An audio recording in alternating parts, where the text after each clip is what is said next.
Solapur news 24 मध्ये आपलं स्वागत आहे। आजच्या प्रमुख बातम्यांवर एक नजर टाकूया। दूध टँकर आणि कारची समोरासमोर भीषण धडक होऊन झालेल्या अपघातात कार मालकाचा जागीच मृत्यू झाला, तर मृताची मुलगी जखमी झाली।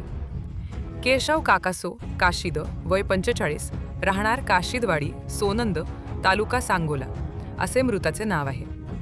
सिद्धेश्वर निवृत्ती काशीद आणि ऋतुजा केशव काशीद हे जखमी झाले असून त्यांच्यावर सांगोल्यातील खाजगी रुग्णालयात उपचार सुरू आहेत।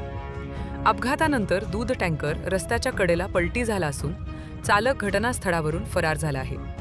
हा अपघात शनिवारी दुपारी 3 वाजण्याच्या सुमारास सांगोला जत रोडवरील सोनंद येथील गोसावी तलावाजवळ घडला।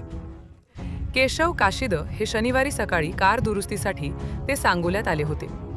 दुपारी 2:30च्या सुमारास ते सिद्धेश्वर काशीद व मुलगी ऋतुजासह कारमधून सोनंदकडे निघाले होते। त्यावेळी जतकडून सांगोल्याकडे दूध वाहतूक करणाऱ्या टँकरची त्यांच्या कारला जोरदार धडक बसली। धडकेत कारचा अक्षरशः चक्काचूर झाला। ऋतुजा ही कराटे क्लाससाठी सांगोल्यात आली होती।